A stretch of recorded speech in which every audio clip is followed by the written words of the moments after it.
Assalamualaikum warahmatullahi wabarakatuh.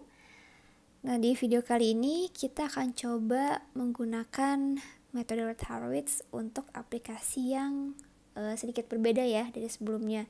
Jadi kalau sebelumnya kan kita menggunakan metode Routh-Harwitz ini untuk mengecek kestabilan sistem kita tuh seperti apa, apakah dia stabil, tidak stabil ataukah marginally stabil ya, dengan mengecek berapa sih jumlah pol di daerah RHP, LHP, dan juga di sumbu imajinernya.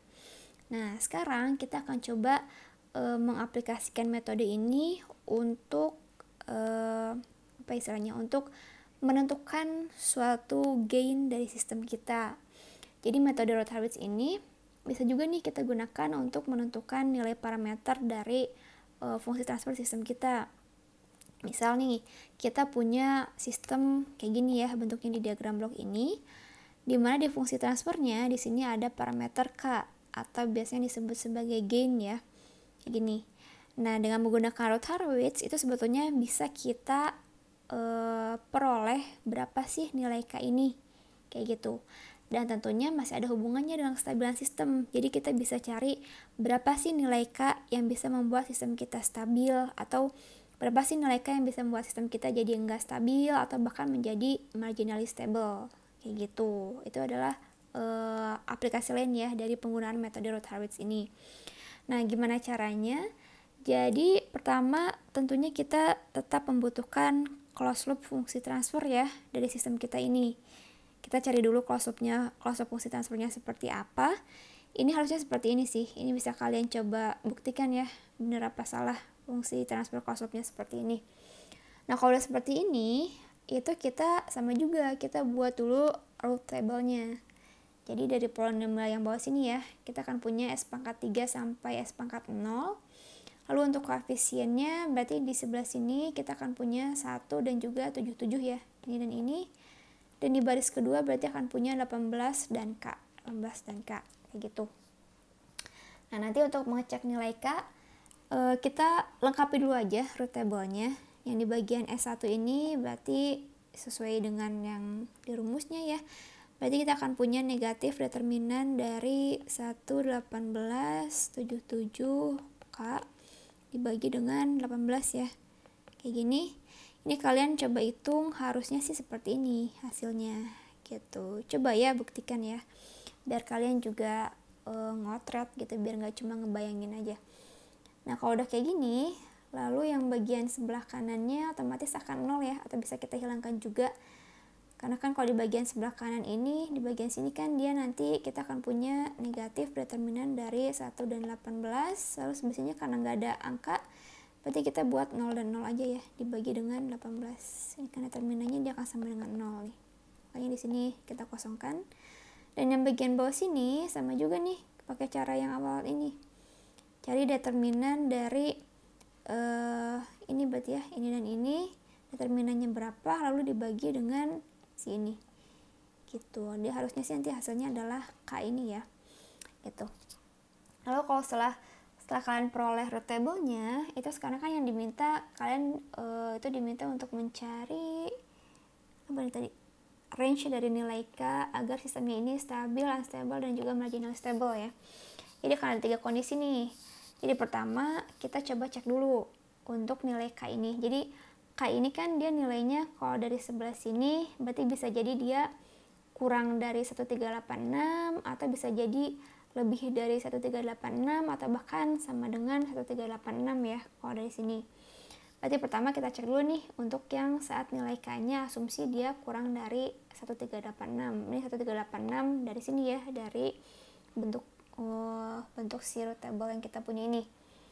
Nah, kalau kita anggap K-nya ini kurang dari 1386, berarti otomatis nanti kalau kita mau cek berapa nilai pol di RHP, di LHP dan gitunya, berarti tinggal kita lihat berapa sih perubahan tandanya kan ya. Ini kalau misalnya K-nya ini kurang dari 1386, otomatis di bagian sini dia tandanya akan positif kan ya. Ini karena di sini kan tadi dia negatif nih. Ini negatif.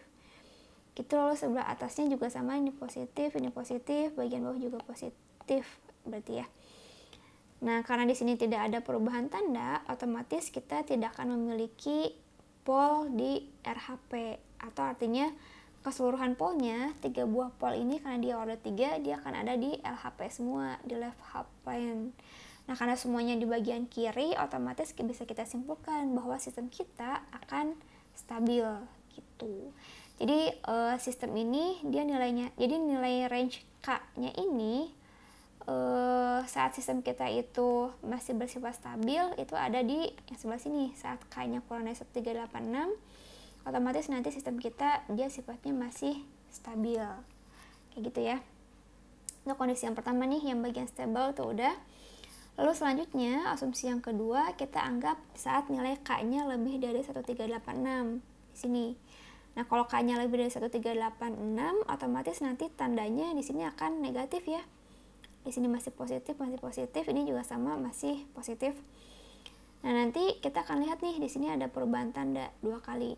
Berarti artinya kita akan punya 2 buah pol di RHP, lalu karena dia order 3, berarti sisanya 1 polnya ada di LHP.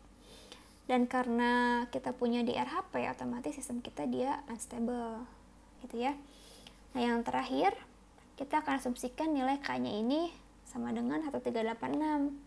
Berarti kalau nilai K-nya sama dengan 1386, otomatis nanti sebelah sini dia nilainya kan 0 kan ya, kayak gini. Nah, karena permennya di sini 0, terus juga sebelah sini juga sama nih 0, berarti kita punya kasus khusus dimana ini satu baris ini dia nilainya 0 semua. Nah, karena kita punya kasus khusus, berarti kita akan merubah koefisiennya ya.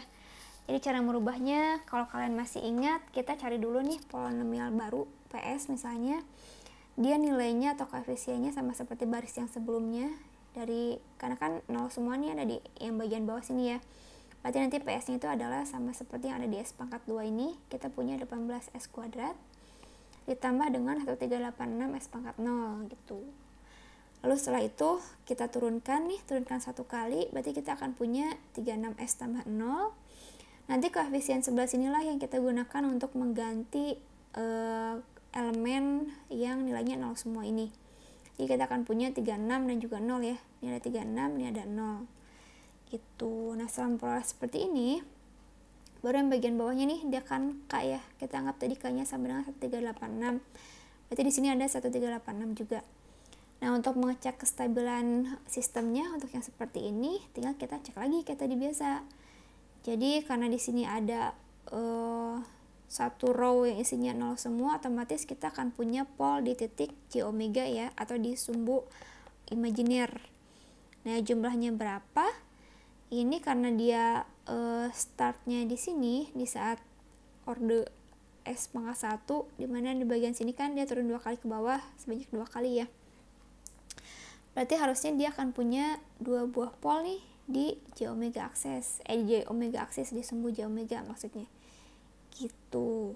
Nah, karena di sini ada nilai pol di J omega atau di sumbu imajiner ya, otomatis sistem kita sifatnya akan marginally stable gitu.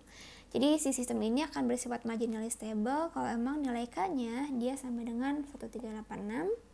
Lalu dia akan bersifat unstable kalau emang nilai K-nya ini lebih dari 1386, dan dia akan bersifat stable yang sini ya, stable kalau memang nilai K-nya ini kurang dari 1386 seperti itu.